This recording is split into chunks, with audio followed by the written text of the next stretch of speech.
Bom dia, crianças, tudo bem com vocês? Então, nós estamos aí quase já encerrando o mês, né? E vamos terminar. Eu fiz um pouquinho maior hoje o conteúdo de literatura para a gente poder depois só ficar nos exercícios. Aí trouxe as explicações, né? A correção aí, vocês estão vendo, já viram aí em cima que eu já coloquei, do caderno de atividade, página 6 e página 8. A nossa videoaula vai ser a página 37 até a página 39, depois a página 40, 41, 42, depois a página 45 e a página 46. São os conteúdos, esses conteúdos eles vão estar falando sobre a mesma temática, então eu não vi necessidade de a gente estar se estendendo muito com esses conteúdos e depois a gente só volta fazendo as atividades, beleza, pessoal? Então, a gente vai trabalhar hoje com os chamados textos informativos do quientismo, né, que é chamado de quientismo na literatura, que é quientismo porque é referente ao ano de 1500, o ano de descobrimento do Brasil, né? Os textos, todos os textos que vão se remeter a esse período, eles serão chamados de literatura de informação ou textos informativos, também como literatura dos jesuítas ou textos jesuítas, que a gente vai ver já já. Tá? O texto informativo, o primeiro e principal dele foi a Carta de Descobrimento. Essa Carta de Descobrimento ela foi escrita por Pero Vaz de Caminha ao rei Dom Manuel, falando na verdade tudo acerca do Brasil, porque a gente vai ver que, né, no período de 1500, quando os portugueses, né, mudam a rota, estavam buscando o caminho marítimo para as Índias, vai chegar ao Brasil, vai descobrir o Brasil, quando chega aqui vai ter um cronista, né, esse cronista é o cara que vai escrever tudo aquilo que ele vê, tudo aquilo que eles veem ali, nessa redondeza, nessa região, então vai fazer essa apresentação desse lugar para o rei Dom Manuel. Então, esse documento foi chamado de A Carta, foi o primeiro documento literário que o Brasil vai ter. Depois vão ter outros documentos, lógico, mas o primeiro é a Carta. Então, a Carta de Descobrimento, ela vai marcar o início da literatura brasileira, né, que foi escrita por Pero Vaz de Caminha e foi dirigida ao rei Dom Manuel em abril de 1500. Né, Caminha, ele era o escrivão da Armada, né, que registrou tudo. Pedro Álvares Cabral era quem comandava essas naus, né? O texto ele vai contar como que era essa terra, como que eram os povos, os nativos daqui, vai falar tudo sobre o Brasil, né? Na verdade, ela vai fazer assim, um relato de viagem, ela vai trazer um relato e às vezes com um parecer muito forte, muito posto assim em primeira pessoa, porque é algo surpreendente e exuberante, com certeza, aquilo que Pero Vaz de Caminha começa a avistar aqui sobre o Brasil. Né? Então, como tudo era registrado, acabou se misturando essa objetividade da escrita, né, também com as considerações pessoais que ele tinha. Por isso, há um pouco da primeira pessoa dentro desse tipo de texto. Né? O texto, na verdade, ele teve também um objetivo informativo, mas de forma cronológica, né, de tempo de relógio, como numa narrativa tem, né? Ele vai falar dessa carta da fauna, da flora, do povo, bem como do local e da terra em si, que ele, numa das partes dessa carta, ele vai dizer assim, olha aí, tudo que planta nessa terra dá. Ainda vai dizer mais que os povos nativos, eles eram mais fortes comendo aquilo que eles comiam do que aqueles lá de Ninho e Moro, né, de outras terras lá de Portugal.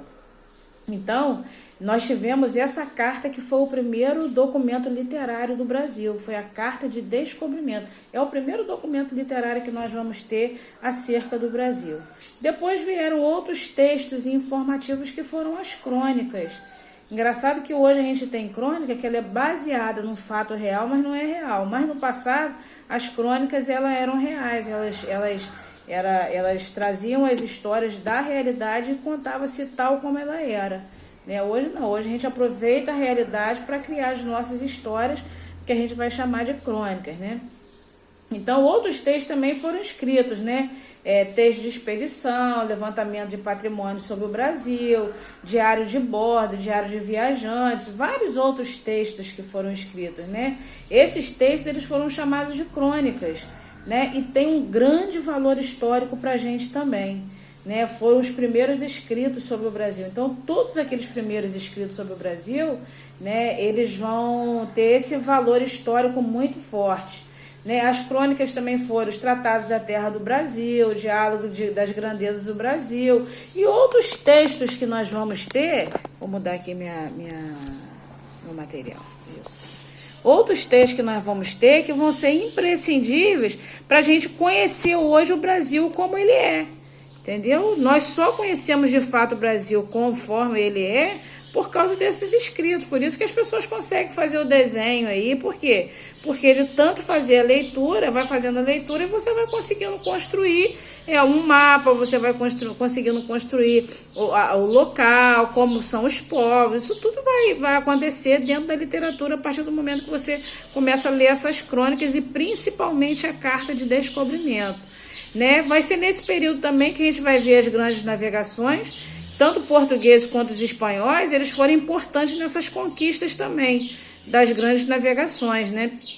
Cristóvão Colombo acabou chegando à América Central e Cabral acaba também descobrindo o Brasil. Então, não foi só Portugal que saiu nessa grande viagem, né? Nessas grandes viagens aí, que vai descobrir o caminho marítimo para as Índias, né? Em busca das especiarias, tal. A gente vai ter Cristóvão Colombo também, que vai descobrir outra parte da América, né? A natureza e o indígena na poesia brasileira. Como é que isso vai funcionar? Vai perceber, a gente consegue perceber isso, que os cronistas do século passado desenvolveram suas tendências literárias num trabalho bastante descritivo da natureza, quanto também do bom selvagem, que era o índio. A gente vai ver lá na frente Gonçalves Dias retratando muito bem isso aí, né? A questão como que era visto o bom selvagem, também como é que ele apresenta a natureza para a gente, né?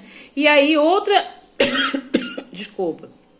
outra literatura que nós vamos ver vai ser a chamada literatura dos jesuítas. Nós tivemos os textos informativos que vão falar tudo sobre o Brasil e a literatura dos jesuítas. Os jesuítas eram uns padres, né? Só para início de conversa. O padre mais famoso que nós vamos ter vai ser o padre José de Anchieta. É ele quem vai escrever a primeira gramática em tupi, né? Que era a nossa língua, no começo de tudo, né? Com a tradução dela, é o padre José de Anchieta quem vai escrever essa carta. Então, essa literatura faz parte da escrita dos padres jesuítas, né? Qual era a função deles? Trabalhar com a catequese. Era trazer, porque uma das coisas que Pero Vaz Caminha vai falar na carta dele é que se tinha alguma coisa que deveria ensinar para esse bom selvagem, para esse povo nativo, era a fé, no caso a fé católica, né? Então, quem vem para o Brasil? Os padres jesuítas, né? Então, os padres jesuítas é que vinham mesmo com a função de quê? De catequizar, de mudar, na verdade, a cultura, a religiosidade do povo nativo e trazer a fé deles, a fé do povo branco, né? Então, eles escreviam poemas religiosos, sermão, faziam peças de teatro e descobriram também como é que funcionava a estrutura da sociedade, no caso indígena, né, dos povos nativos, qual era o papel do homem, qual era o papel da mulher, e quiseram assim, até modificar um pouco essa estrutura da sociedade para começar a dizer assim, tipo assim, o homem que tem que trabalhar mesmo, né? Então, na verdade, os padres, a intenção dos padres, e junto com esse teatro, né, junto com lidando com eles no dia a dia, era trazer a fé para eles, né? Então, a gente vai ter essas duas literaturas, a literatura de informação e a literatura dos jesuítas no ano de 1500, chamado quientismo. E aí, a gente, para finalizar, nós vamos ver como que foi o retrato da colonização africana, né, pelos portugueses. O projeto de Portugal, nas conquistas, ele não se limitou apenas à descoberta do Brasil, não, né, mas também no continente africano, como Angola, Guiné-Bissau, Moçambique, São Tomé e Príncipe, Cabo Verde, foram países que foram colonizados por Portugal, tanto é que eles falam a língua portuguesa e eles são chamados de países lusófonos, né? Primeiro lugar, eles chegaram foi a Angola, né? Aí fez o mesmo processo de ocupação que teve no Brasil por capitanias, que era doação de lotes, né, de terra, né, lote de terra para as pessoas administrarem, para os portugueses, lógico, né? eles fizeram essa mesma estrutura lá em Angola, né? Então os portugueses visavam o quê? As riquezas deles que eles tinham era prata, era ouro, né? Eram diamantes. E aí foi gerando um poder econômico muito forte, né? Inclusive, o que eles tinham mais de valor, que se achava mais de valor, era a mão de obra escrava, né? Depois veio Moçambique, né? E os outros lugares assim, né?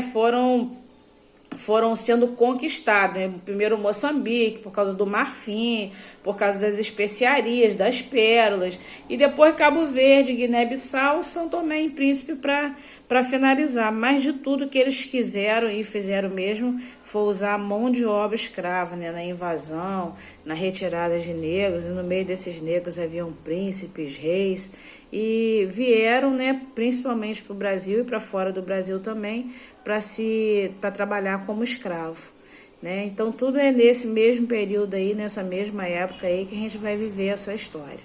Tá bom, pessoal? Nós vamos agora na atividade, na página 39 e a página 40. 39 e 40, e para casa vai ficar a página 43 e a página 44.